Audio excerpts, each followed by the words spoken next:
Chère Laragnaise, cher Laragnais, au nom du conseil municipal, je viens vous adresser mes meilleurs vœux pour cette nouvelle année 2022. Et d'abord, je vous souhaite la santé, notre bien le plus précieux. La 5e vague de Covid-19 que nous subissons actuellement nous oblige tous à demeurer vigilants et à maintenir les gestes barrières. Je vous recommande de tout mettre en œuvre pour vous protéger et protéger les autres. Les conditions sanitaires nous empêchent de nous réunir pour la seconde fois, comme nous en avions l'habitude lors de nos traditionnelles cérémonies des vœux à la salle des fêtes.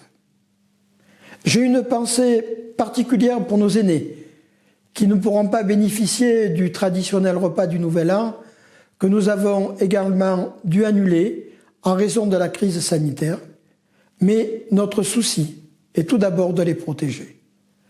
Nous entendons des jours meilleurs pour reporter ce repas tant attendu, qui est un moment de rencontre, un moment de partage, mais surtout un moment qui, je le sais, vient rompre l'isolement et la solitude de certains.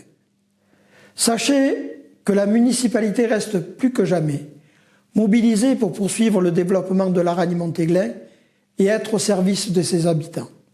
Beaucoup a été fait l'année qui vient de s'écouler, grâce notamment à l'implication des élus et des agents de la mairie, tant sur le plan sportif, social, culturel, économique que pour nos jeunes. Je voudrais citer notamment l'aménagement du stade Pierre-Bini, avec son gazon synthétique et son nouvel éclairage LED beaucoup moins énergivore. Ses protections derrière les cages, qui servent à la fois pour protéger le public des ballons qui seraient tirés par les joueurs un peu trop haut, mais aussi qui protègent les joueurs lorsqu'ils jouent de jets malencontreux d'objets, comme ça se fait sur certains stades. L'aménagement de l'espace sportif et culturel de Véragne, où le Critérium Bouliste s'est déroulé en septembre avec succès, et qui sert aussi à sécuriser d'autres manifestations, telles que les vides-greniers ou des manifestations sportives et culturelles. La 4e tranche de requalification du centre ancien, avec les travaux du Bourg-Rénaux. L'installation de la nouvelle chaudière à gaz à la MJC dans le cadre des économies d'énergie. Nous avons un plan pluriannuel pour changer l'ensemble de nos vieilles chaudières à fioul. Nous avions commencé, faut-il le rappeler, par la chaudière de la salle des fêtes. Avec la CCSB, la communauté de communes du Sisteronnet-Buech, avec Madame la conseillère départementale, nous avons, nous, communes, mairie, été partenaires dans l'accompagnement des commerçants et artisans avec le FISAC et l'aide au loyer, afin de maintenir l'activité économique en centre-ville. Ainsi, la commune a été aux côtés des enseignes du Laragné pour les soutenir dans l'organisation de leurs événements promotionnels, que ce soit le marché nocturne en été, le marché de Noël, le défilé de mode ou la foire au plan. S'agissant de la politique jeunesse, la municipalité a mis en place, en collaboration avec les enseignants de l'école primaire Pierre Magnan, l'aide aux devoirs. Cette aide aux devoirs veut apporter un soutien personnalisé à tous les élèves qui le souhaitent, en fonction de leur niveau et leur personnalité. C'est un vrai plus pour développer leur confiance et réussir à l'école. Et je tiens à remercier Monsieur le directeur de l'école élémentaire, Olivier Joisson, et l'ensemble des enseignants de cette école, mais aussi le service enfance de la mairie, et Fabienne Roy, adjointe déléguée à l'enfance et aux affaires scolaires, pour ce travail collaboratif. Je me félicite aussi de la parfaite entente que nous avons avec les autres établissements scolaires, que sont la maternelle et le collège. Et je remercie Madame la directrice de l'école maternelle, Mme Nathalie Pupil, ainsi que notre nouvelle principale, qui a pris ses fonctions en septembre dernier, Florence Bonacorsi. Nous avons toujours pour les jeunes augmenté la capacité d'accueil de la LSH pour les enfants de 4 à 11 ans.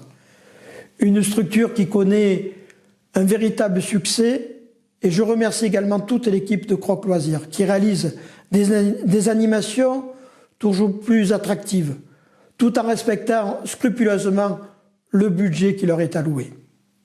La culture n'est pas oubliée à Laragne. Avec la médiathèque, qui a continué de rester au service de ses abonnés au moment des confinements successifs en proposant un système de réservation des livres. Les élèves de l'école primaire et les collégiens sont de plus en plus nombreux à fréquenter la médiathèque, preuve de la qualité des activités proposées par les agents que sont Muriel et Sonia, mais aussi les bénévoles, et je salue leur dévouement.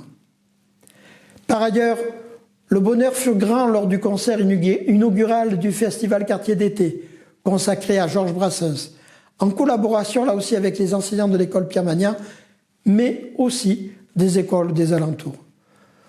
Toute la population fut heureuse de se retrouver, d'apprécier le mardi soir les concerts et les représentations du Festival Quartier d'été édition 2021.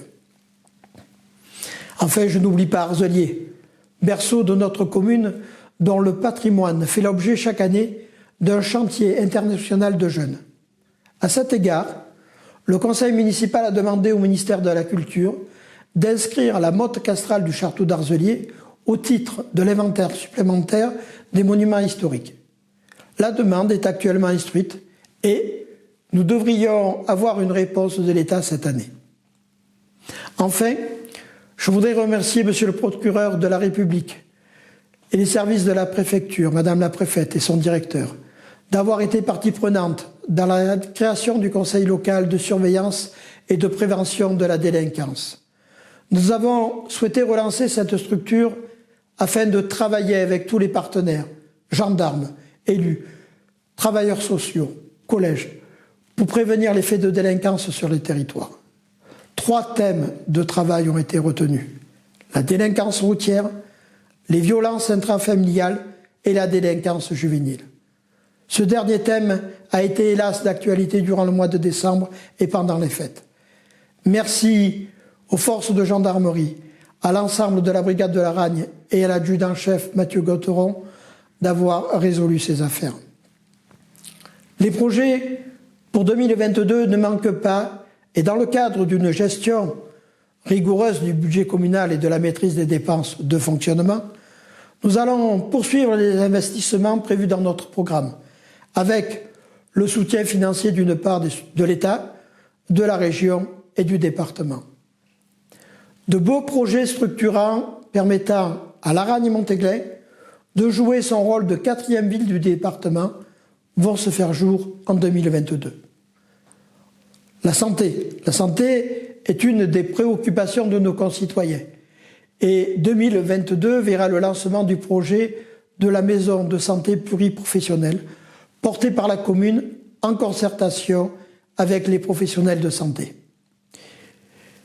Autre projet qui nous tient à cœur est celui de l'extension de la médiathèque, projet qui va lui permettre de devenir médiathèque centre du territoire sud du département. La rénovation de la façade orientale et du vitrail central de l'église Saint-Martin, qui va faire l'objet d'une souscription via la Fondation du patrimoine. La mise en œuvre d'un bassin d'orage afin de maîtriser les inondations et stocker les eaux pluviales lors des gros orages. La poursuite de la requalification urbaine du centre ancien. La rénovation énergétique des bâtiments communaux. Le projet d'école de musique au sein de l'ancienne école de Montéglin. Le soutien aussi aux associations sans qui Laragne ne serait pas ce qu'est Laragne, avec une hausse des subventions prévues au budget de cette année. Notre volonté est de rechercher l'intérêt général et le bien-être des Laragnais. Nous restons à votre écoute pour servir Laragne-Montéglin et vous servir. En conclusion, je tiens à présenter à chacun d'entre vous tous mes meilleurs vœux, santé, réussite dans vos projets et bonheur au sein de votre famille. Qu'ensemble, nous puissions construire à Laragne-Montéglin une ville où il fait bon vivre, une ville accueillante, chaleureuse et fraternelle. Merci et mes meilleurs vœux pour l'année 2022.